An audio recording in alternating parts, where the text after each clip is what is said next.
Hello, everyone. Welcome to this week's episode of ClueCon Weekly. Joining us this week for part two is Guy Royce from Redis, a developer advocate at Redis. We had a good chat last time, so thank you for coming back for an encore. Absolutely. It was, I felt like we had to cut it way shorter. We had a lot more things we wanted to talk about, and we just didn't have Oh, yeah. enough time to cram it into 30 minutes. I mean, it's possible that I Yeah. talk too much. Uh, No, I mean, when the conversation is good, it just keeps going. So it's fun to it's fun to resume. I think when we left off, we were just touching on your work you did with inmates at prisons, teaching them programming. And I'm very curious to hear about that project and how it started, why it came into being. yeah, so I actually didn't. I wasn't the progenitor of the program, which we called. There was a couple programs that are woven in there. A good friend of mine named Dan, he ran this thing in a prison. Him and his wife both do prison work. I mean, he's a developer and she's a Spanish teacher, but they would volunteer in prison. She would teach Spanish, and then he would go and teach Java programming because on the basis that Java was something that was likely to still exist when many of the inmates got out. You know, some people are in there for rather long sentences, and he would host this occasional thing called coding in the Clink. and do you remember the code retreat thing, the code retreat manifesto and all that kind of stuff that Yeah. Corey, which Corey? I can't remember Corey's last name now. I'm blanking on it, but he used to do this coding and code retreat thing, and you had like the International Day of Code Retreats and that kind of stuff. Mhm. And so Dan would organize this code retreat thing in the prison, and then we get a bunch of people coming in, and we'd all pair program with inmates all day, and it was it was really a positive experience. And so I said I think I want to help more, and so I do a lot of JavaScript and did at the time as well, and Dan did a lot of Java and still does, although I think he's mostly doing Rust these days. And so I started going into the prison with him to help with the JavaScript stuff. And it was the same rationale. Right? We go in there, and people are like, well, why don't you teach them all the cool new stuff like Scala or what Scala was very new at the time, or Clojure or something like that. And we thought about that, but it's like we wanted to make sure that we knew, just like Java, that there would be Java code for them to work with if they got out in 20 years. There's going to be JavaScript code for them to work with if they got out in 20 years. So it's about teaching them Yeah. things that could be applicable over the long term. Because some of the guys in there were in there for a couple of years, but like one of the guys that on the inside that helped organize the program, his sentence was 15 to life or 20 to life, I think, something Oh, like that. wow. So some of the guys had potential life sentences, and so you don't know when they're going to get out, if they're going to get out. But yeah, it was a really positive experience. It was a lot of fun. You go in there. It was actually really odd going into the prison the first time because it's very institutional. It's cinder block walls and all this, and it oddly enough reminded me of my elementary school. So it had sort of this.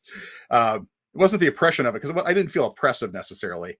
It's just the physical structure was very low budget government.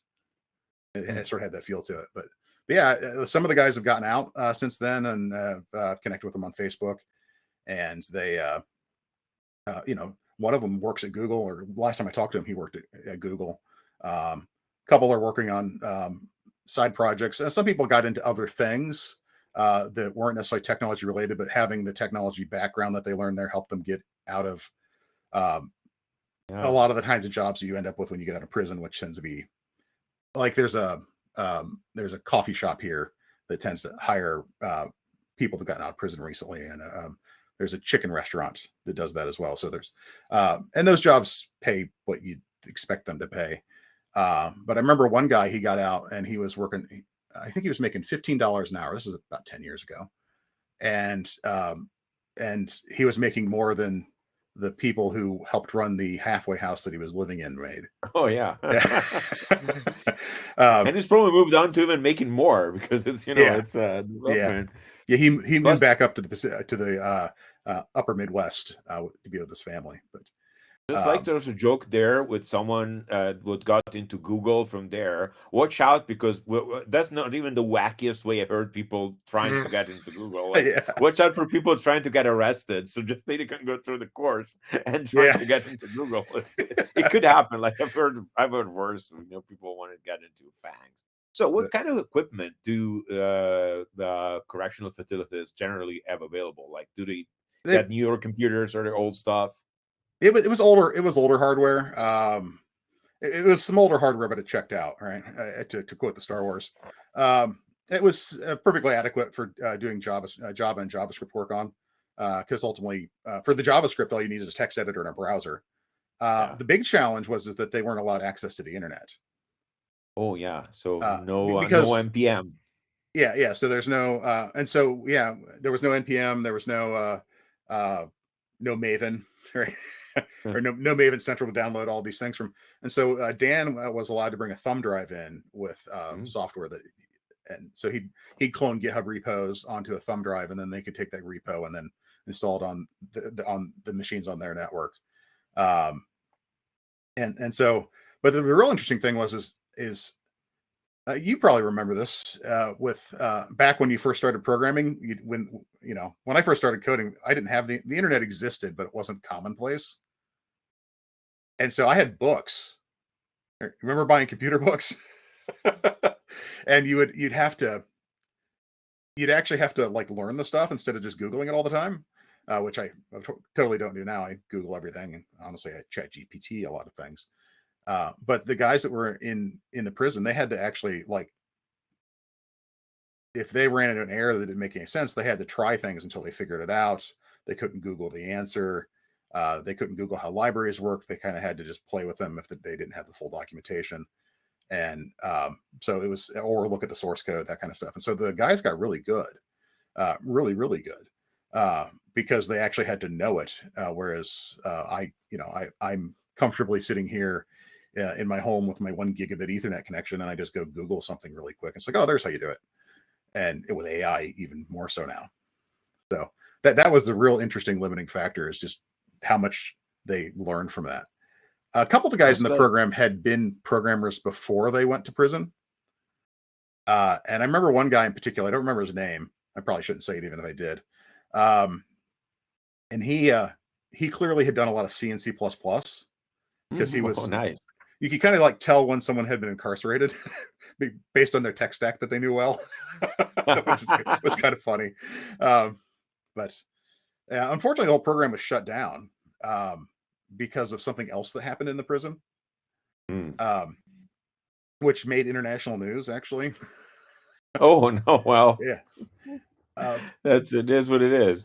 A completely unrelated program was involved in recycling old computer hardware. Mm. So, tear apart this old desktop, get the steel out of it and the copper and the gold and all that kind of stuff, and then send it off to be recycled. And they were working with the prison to do this. And so they were, prisoners were disassembling these old computers and sorting out the parts. They managed to sneak out some of the parts that worked. Oh. And built some clandestine computers and hid them in the above the ceiling. And so they got a couple of computers working, and then they got them on. And this is the most egregious thing that I can't believe anyone let happen, is the inmates had access to the network closet, and so they Oh, so managed. they got a cable from there. Yeah, so they got it hooked onto the prison network. And then one of them looked over the shoulder of one of the correction officers and got his username and password to log into the prison systems. And then they logged into the prison system and were able to get out to the internet. And once they got on the internet and they had access to the internal prison system, so they proceeded. Then they were, um, making money in the prison, sending messages out, that kind of stuff. But Yeah. also, they would go out and look at.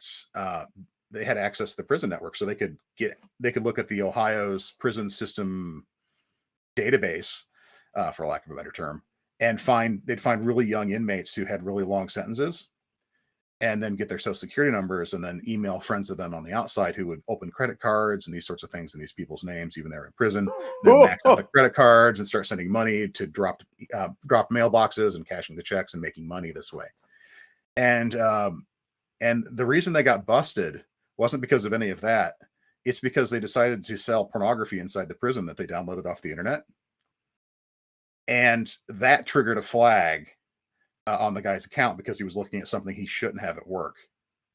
Oh, so they got caught through the guard's account actually actually not being triggering the firewall, the content filter or whatever, and just getting that is mind blowing. Yeah, so the prison officials come to the corrections officer and says, "Dude, what the hell?" And he's like, "I'm not doing that." And then they looked at his schedule and they compared the times and realized he didn't line up. And then they started investigating and they found the computers. They found who was responsible, and then our program got shut down because it had something to do with computers. They just shut down anything computer related entirely. And so that was, unfortunately, that was the end of the program. In some ways, props to the guys for, this is really resourceful. This is a very well executed mixture of actual hacking, social engineering and whatnot. It's really brilliant, honestly. Yeah. Those people should be probably at least in a computer program again. Yeah. Probably with more supervision, but still, it is very, very wow. That's a story. That's a nice story. Yeah, well, and you can Google it if you want to read the entire. There's several full write-ups. I read about it on the BBC when it went international, and it was on The Verge. So the story did make it. That's a movie script almost. Yeah, it really is, isn't it? Screw this software stuff, Luca. Let's just make a movie. Yeah, 2025 Shawshank Redemption. Yeah. See if Tim Robbins is still available. Maybe we can. Yeah, Shawshank Redemption 2025. Yeah, it's like a cyberpunk Shawshank Redemption. Yeah, well, that will need Keanu Reeves. He's always in that kind of movie. So yeah. And hey, any guys that are out, if you're watching, hope you're doing well. Haven't talked to some of you in a while, so I'm sure they are. It's I still think it's a brilliant way to reintroduce people to the work life, because it's software doesn't require a lot of physical strength, so maybe people are not they're not in super shape, and doesn't require a lot of tools. You can get started with any computer really. Or as you see, you just told the story of someone who didn't even have a computer. You can make one if you're resourceful. It's they just found an intact motherboard, a couple hard drives. Yeah, it is.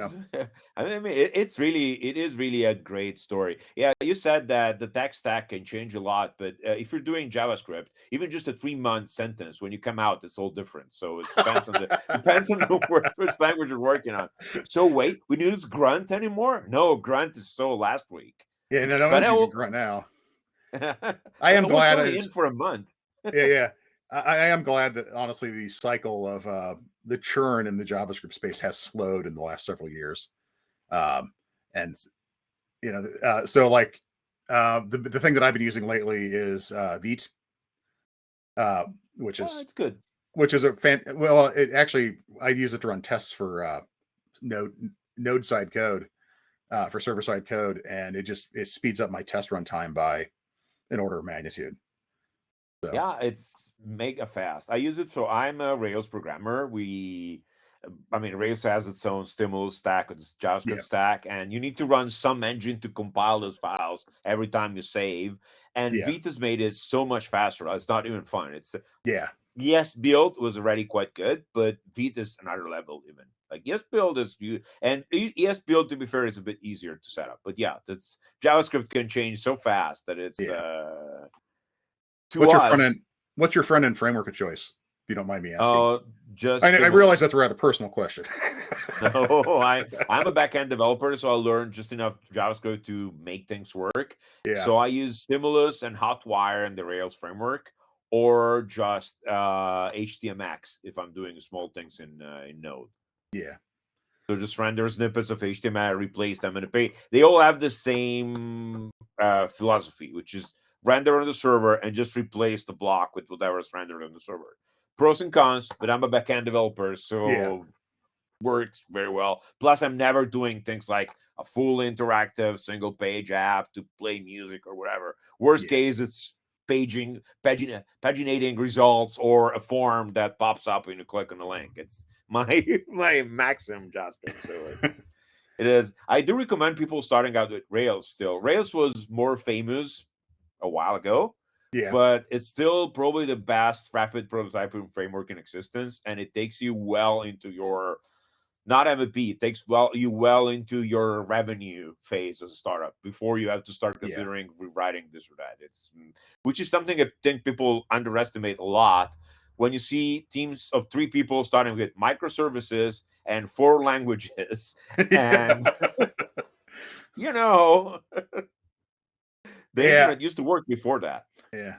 And well, and here where I live here in Columbus, Ohio, is actually there's still a lot of Rails work here, Yeah, and there was a lot. It was a little bit of a hub for Rails back when in Ruby's heyday. I'm I think we might wondering have talked about who's that in the last from. episode. I think who's wondering from who's from there. I'll go look it up. Someone from the core team is actually from Columbus, Ohio. I need to go Uh, look oh, up who it is.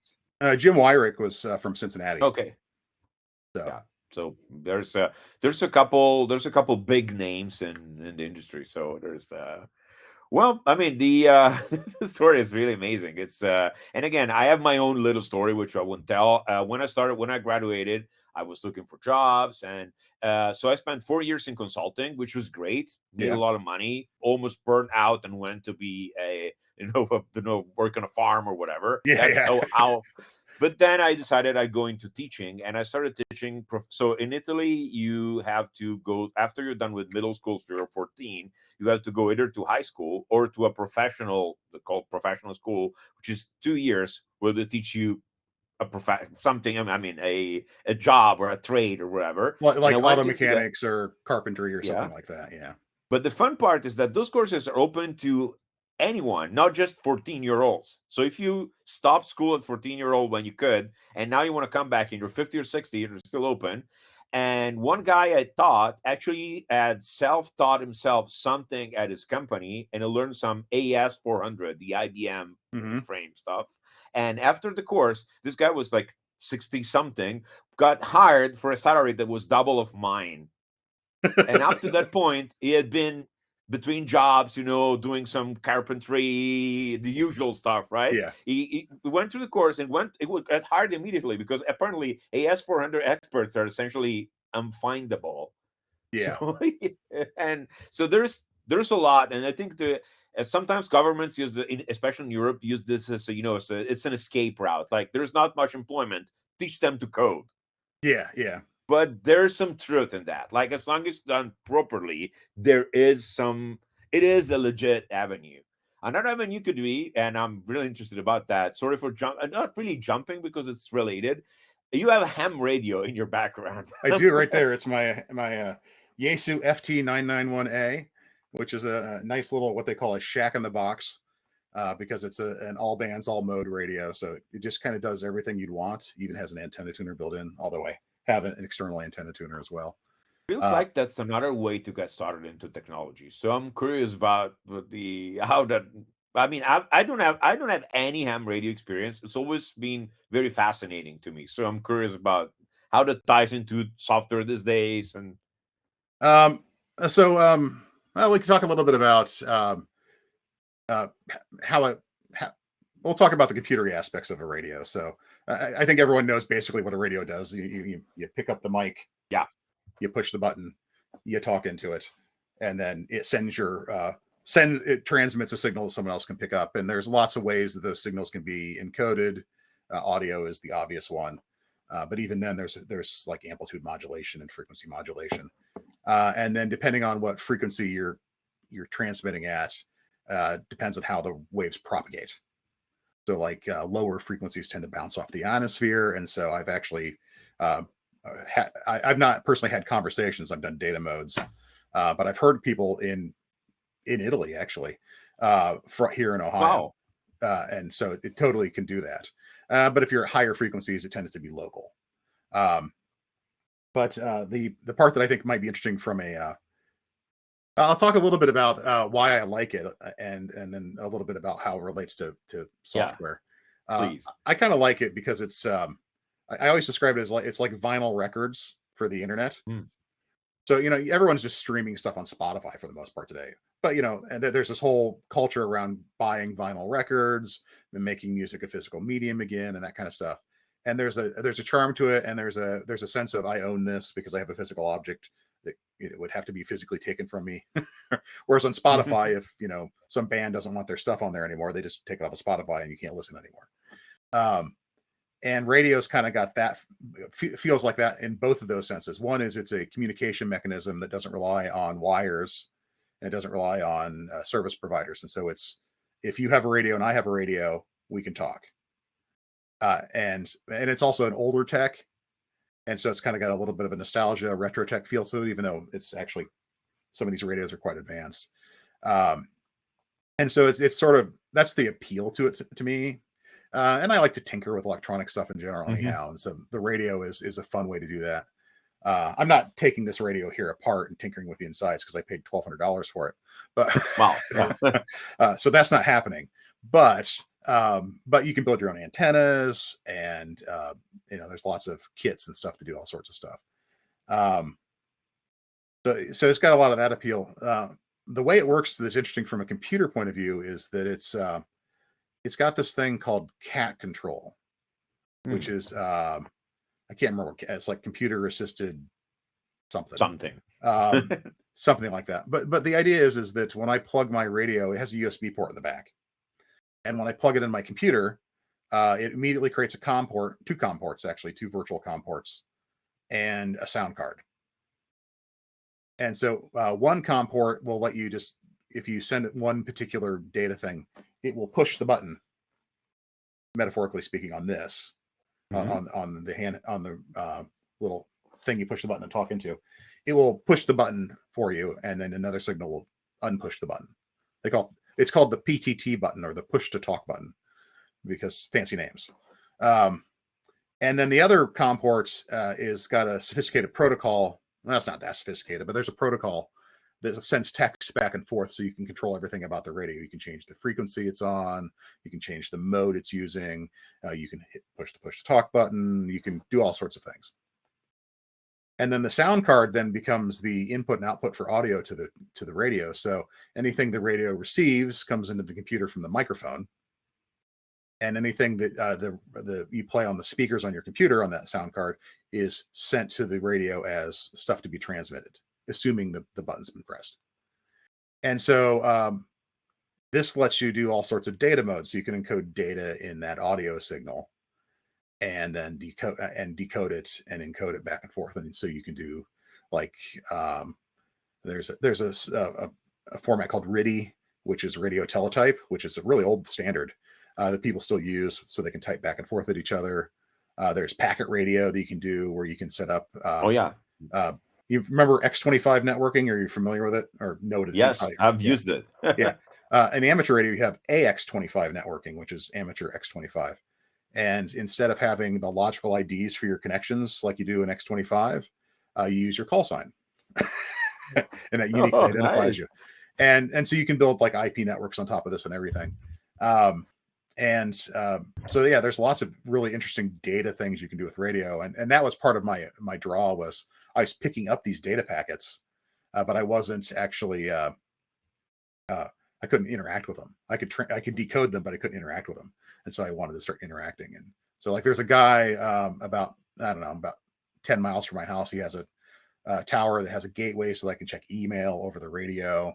Or you can do point to point. He's got a packet BBS that he runs, where you can go and leave messages and pick up messages like in the old dial-up BBS days. I have downloaded software over radio links. Oh yeah, many years ago. Yeah, playing with friends and all, which honestly is, now that I think of it, is kind of like the situation where inmates were in back in the day. When we started, it was no internet. What you had was whatever you had on hand. It is an interesting analogy. So it's probably good.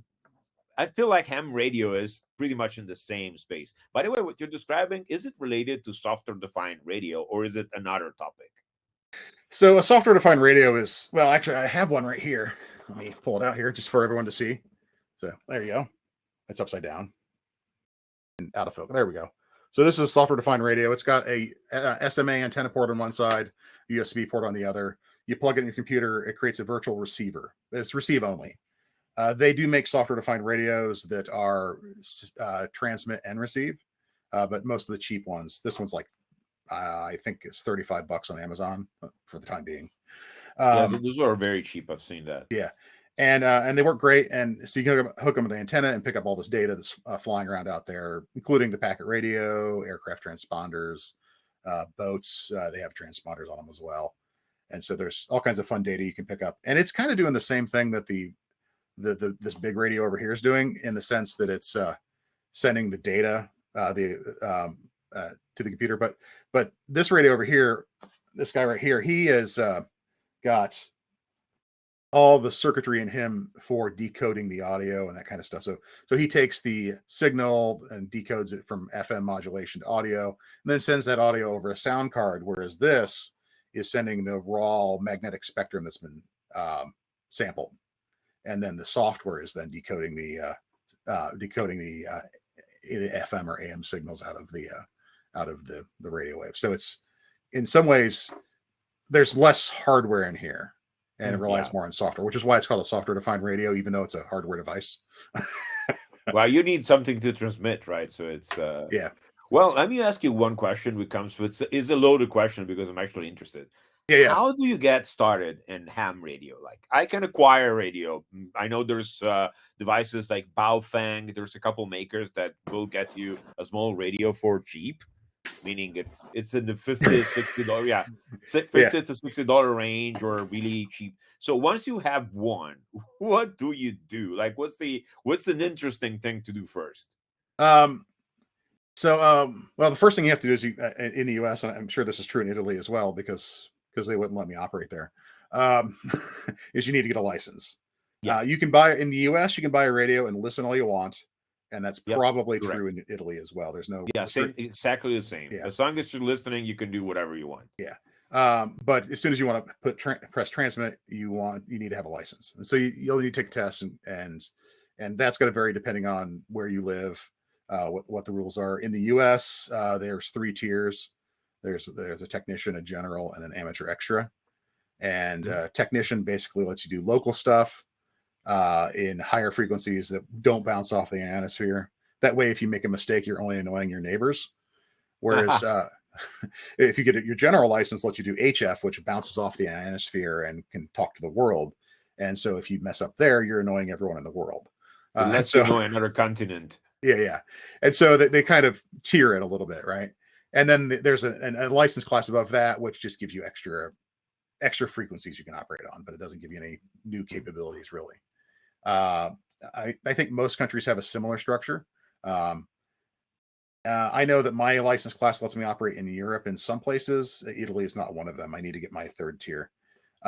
Okay. Passing the test in the US was pretty easy for the technician for the first entry. Basic electronics, fuel, got to know a little bit of regulations, and that's really about it. I don't get it too wrong. Yeah. I don't know what the tests are like in Italy or anywhere else. So like it might even be an international standard, give or take, because of the fact that the licenses can be valid cross country and whatnot. So it's probably pretty much just the same. Yeah. But maybe you can start by listening. What's something good to listen to? How do you find something to listen to? Okay, so my journey kind of will help people. It's a journey that others can take easily. So the first thing that I did was I found these websites that were where someone has a software-defined radio that they just hook to the internet and stream the entirety of what it receives. And then you can go to this website and tune around the dial and listen for stuff. Oh, okay. And so that's a really easy way to start getting interested in radio. You can just Kiwi SDR is one of them, and Web SDR is another. And you can find some person who just likes radio. There's one here in the town I live in. They get their software-defined radio. They put an antenna on a tower, and then they just stream it over the internet. And then you can Okay. go and literally say, well, I want to demodulate it in this fashion, sample this much bandwidth, go to this location, and you can listen to whatever, and you have a lot of control over it. It's very very white boxed experience. That's a good place to start if you want to listen to HF, which is where a lot of fun stuff happens, because that's like shortwave radio, AM broadcast radios there. There's a lot of hams there, and so you can listen to amateur radio operators around the world doing their thing. And you can also find like RIDI and data modes to decode as well. And then you'll find like signal markers being used by the Russians to, Oh, now I want to go find those. Yeah. What they'll do is they'll broadcast like noise or some tone like every second, so that no one can use the frequency. And so it's a way of basically, holding it so no one else can grab it. Numbers? Is it similar to a numbers station? I have picked up those. Those aren't as common as they used to be, but occasionally I'll find it's a U.S. military broadcast. It's a guy with an American accent, and he's just reading off a bunch of phonetic letters. It's like Alpha, Charlie, 7, Niner, Delta, Tango, X-ray, X-ray, X-ray, and then another message. But have no idea what they are. Number stations themselves aren't as common as they used to be, because spies just use the internet. So, but they're still out there occasionally. Yeah, it feels like these days spies use encrypted networks. They apparently use Signal, but some people in the intelligence community are not very good at security these days, without naming names. But it's happened that after you do the web thing, I recommend getting one of these because it lets you to listen to more frequencies, and you can start listening to some of the local people, local hams and that kind of stuff. And then my next radio was actually the Baofeng, which is like a $30 radio. They're very cheap. They're made out of Chinesium, as we like to say. They're good. Yeah, they're great. I mean, for the money, you can't beat them. And it'll let you listen to a lot more local stuff. Locally, and you can transmit if you have your license. Locally, it tends to be point to point. So 2 people have radios that can talk to each other. Or there'll be like a repeater network where there's a tower that listens on one frequency and then retransmits on another. And so everyone can see the tower, and then the tower has more power. And so it allows a little handheld radio, which like this thing only puts out 5 watts. But the repeater is putting out like, hundreds of watts. And it's on a tower 60 feet up. And so it can get a lot further, and everyone can see it. And so it amplifies and repeats what it hears. And so these sort of act like hubs where people will congregate and have conversations that normally couldn't otherwise reach each other. And it sort of establishes a frequency that everyone knows that they can go to and talk. It's kind of like a watering hole almost. It actually kind of reminds me of BBS's in a way, because it's sort of this community hub that's like regionally bound. And then from there, if you upgrade, you can get an HF, and you can start doing data modes where you're communicating with amateur radio operators between continents. And a lot of that is more around making contacts and logging them. That tends to be the hobby. It's kind of Pokemon Go in a way. Because you're like, okay, well, I want to get a contact from each continent, and or I want to work all countries, and so I get a contact from like 50 different countries in the US, or worked all of Europe, or worked every state in the US, those sorts of things. So you're kind of just trying to see who you can contact and how far you can get, and then who you can reach. You collect them all. And there's an activity called Parks on the Air, where you can go to a park, and then if you make enough contacts from that park, you activate it, and then you get points, and you track it on a website, and then there's a leaderboard. And so it's it's a little bit of a game. I mean, it's a hobby, right? Generally, you don't see a lot of people doing transatlantic. Just they call it rag chewing. It's what the ham radio operators call shooting the breeze, or just chatting about nothing important. But you see that regionally quite a bit. And so I'll turn on my radio and listen to guys all over the eastern United States, basically old guys complaining about their health problems. It is a hobby that leans a little bit old. So, but I don't know. It sounds really interesting. I think it's a lot of fun. And I recommend it to anyone. Obviously, it's there's two things I like about amateur radio as a hobby. One is it's not super expensive. I mean, it's expensive. Like Probably. this radio here was not cheap, but it's not like I want a boat or I got a sports car. Oh yeah. Sort of expensive, and so for as midlife crises go, it's pretty cheap. Uh, and the other thing though is it's a hobby that you can carry well into retirement because ultimately you just need to be able to talk and push buttons, and so you can do this into your 80s very easily. Whereas, like my grandfather Yeah, really liked sailing or yeah, my grandfather really liked motorcycles, but he wasn't riding motorcycles in his 70s because he just yeah, wasn't for able to sure. anymore. And so it's kind of nice in that regard too. It's something that you can carry with you your entire life. So, but yeah, it's a fun hobby.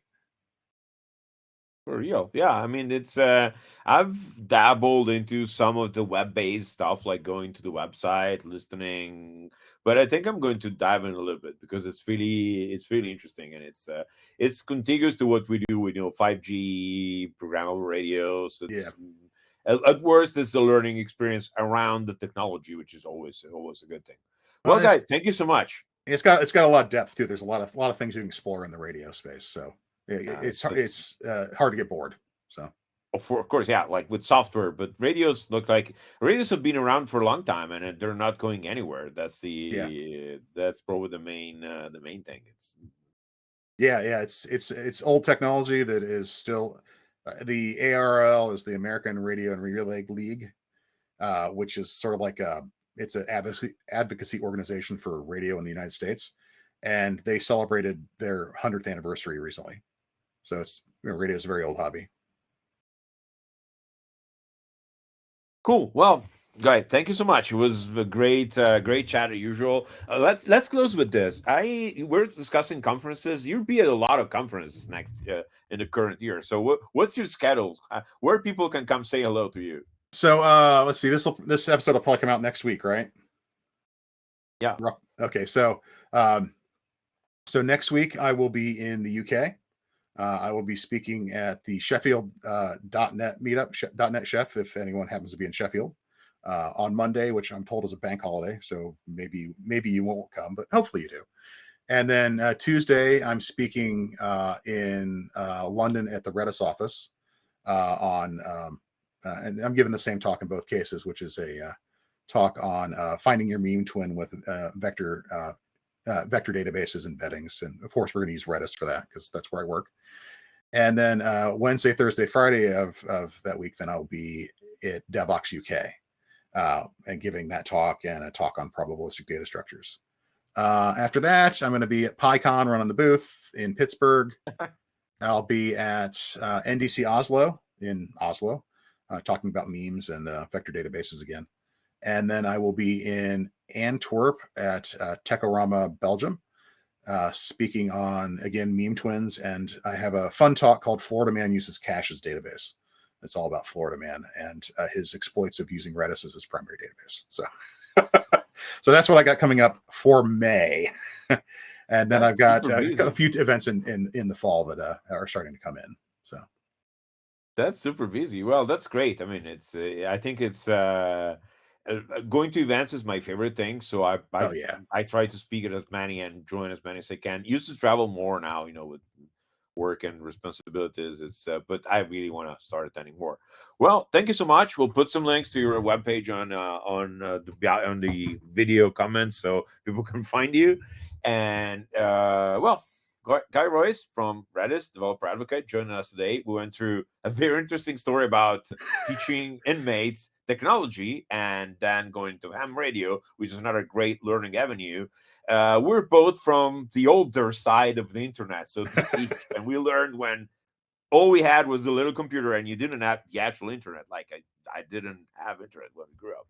And so that's a very good avenue to learning. And thank you so much for the stories and the pointers and information, Guy. It was a pleasure speaking to you. Yeah, it was a lot of fun. Thanks for having me again. And if we haven't run out of things to talk, I'm happy to come on anytime you want to talk about Why not? Let's other do nerdy another stuff. Yeah. Maybe after conferences, maybe we can talk about conferences. Yeah. Well, thank you so Yeah, and much again. we should touch base later on the details of getting you started into ham radio. So I'm always, Absolutely. far be it from me to be, it's one of those things where everyone always wants to talk about. They're happy to share their hobby with other people, right? So welcome to the I will club. I would love to get started, actually. Yeah. Yeah. So again, thank you so much, Guy. Thank you for being with us today. Yep. And for the rest of the people, I'll see you next week. Goodbye. Bye.